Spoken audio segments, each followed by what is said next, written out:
Hi friends. අද මම මගේ ඩයට් ස්ටාර්ට් කරන්න යන්නේ. මෙතන තියෙන ඔක්කොම මගේ ඩයට් එකට හොඳ කෑම විතරයි, කිසිම දෙයක් නරක දේවල් යූස් කරන්නේ නැහැ. ඉතින් බලමු මම මොනවද හදාගන්න යන්නේ කියලා. දවස් දෙක තුනකට හදලා දාන්න තමයි බැලුවේ. අම්මිටත් ලේසි නිසා. මම මීට කලිනුත් ඩයට් එකක් පටන් ගත්තා. හැබැයි මට ඒක කරගෙන යන්න බැරි වුණා. මම දවස් 4ක් විතර ඇද්දි give up කරා. මොකද මට රහට කන්න බැරුව ඩයට් කරන්න බෑ. ඉතින් අද වීඩියෝ එකෙන් ඔයාලත් එක්ක ෂෙයා කරගන්න යන්නේ. කටට නිකන් අර අප්පිරිය විදියට නැතුව රසට කාලා ඩයට් කරන විදිය. මේ කෑම හදන වීඩියෝස් මම ගත්තේ ගිය සතියේ. මේ වෙද්දි මම almost 1 week මගේ ඩයට් එක කරලා තියන්නේ.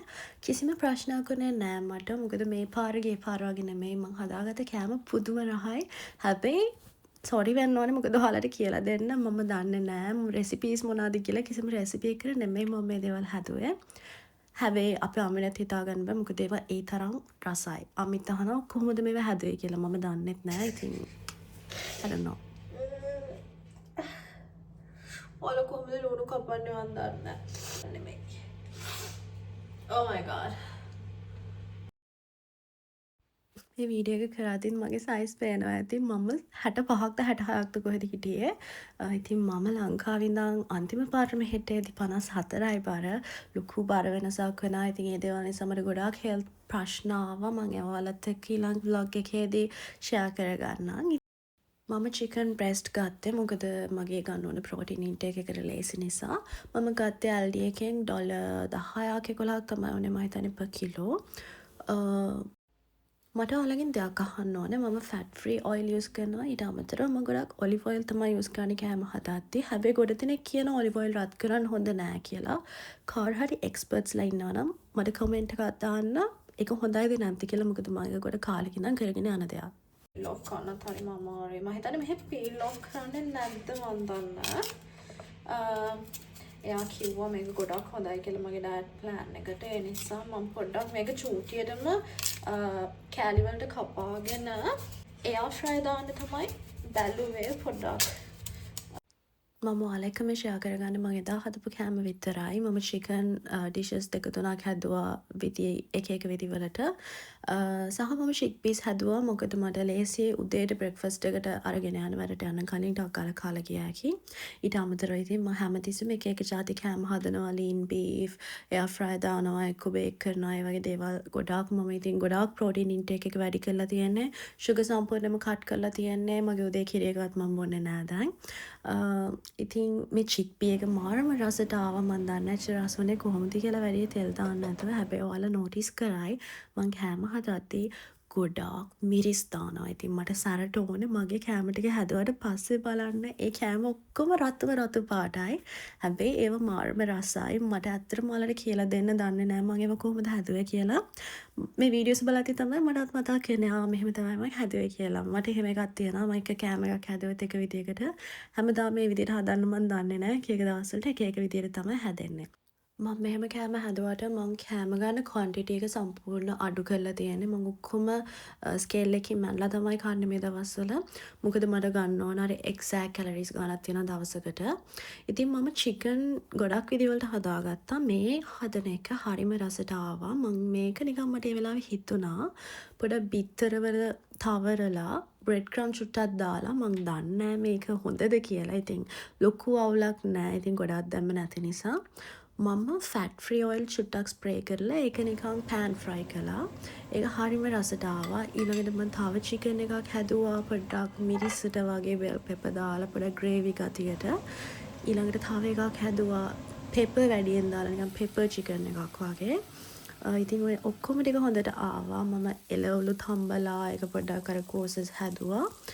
ඔයාලා බලන්නකෝ ඉතින් මගේ කෑම ඔක්කොම හදාගත්තම කොච්චර ලස්සනට ආවද කියලා. ලස්සන වගේම තමයි හරිම රසට ආවා.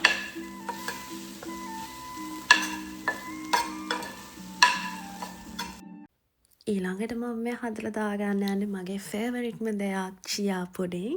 මේක හැමෝටම හොඳයිද කියලා මම දන්නේ නැහැ. මොකද සමහරක් ඩයට්ස් වල ඉන්න අයට ෆ්‍රෙෂ් මිල්ක් යූස් කරන්න බෑ වගේ දේවල් තියෙනවා. හැබැයි මගේ ඩයට් එකට මේක ඉෂුව එකක් නෑ. මම කන්න හරිම ආසයි. ඉතින් ගොඩාක් ෆෘට්ස් ඔයගලන්ට පුළුවන් තරම් මේකට දාගන්න. එතකොට තමයි රස වැඩි වෙන්නේ. නැත්තම් ඉතින් අර අපි ෂුගර් මුකුත් දාන්න නැති නිසා කන්න අමාරුයි. ඔයාලට මේක කැමති විදිහකට හදාගත්ත එක. හැබැයි අනිවාර්ය ingredients තමයි fresh milk, Greek yogurt, chia seeds, oats. ඊට අමතරව මම ගත්තා red apple, green apples, strawberries, banana, pears, එතකොට specially chia seeds අපි ගන්න ඕනේ. honey ගත්තා මොකද අර sweet taste එක අපි sugar දාන්න නැති නිසා. පස්සේ තව ඔයගලන්ට ගත්ත කි plums හරි blueberries හරි sugary taste එකක් ගන්න. ඕට්ස් ගාති මිෂ කරලා ගන්න ඔයාලගේ කැලරි ඉන්ටේක් එකට අනුව. ඔයගොල්ලන්ට තව ඕනම නට්ස් ජාතියක් යූස් කරා හැකි. මම ආමන්ඩ්ස් තමයි දාගත්තේ. ඔයගොල්ලෝ මේක ෆ්‍රිජ් එකේ ඕවර්නයිට් තියලා තමයි කන්න ඕනේ.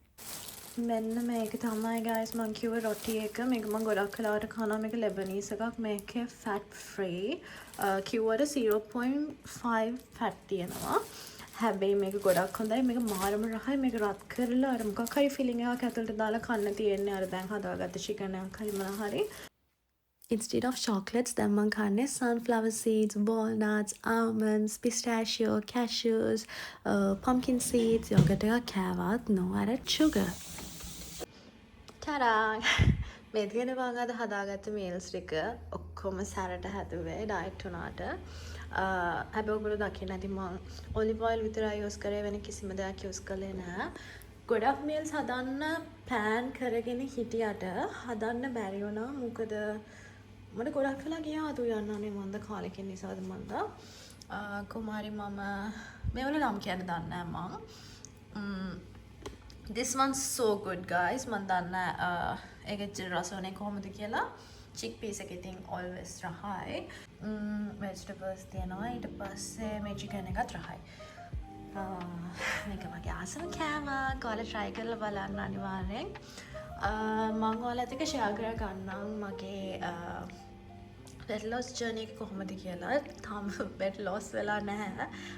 සති දෙකකින් මට ඉතින් මාව 100%ක් sure. ඔයාලා බලන් ඉන්න. මගේ දැන් බර කීයද? තව සති දෙකකින් මගේ බර කීයද කියලා.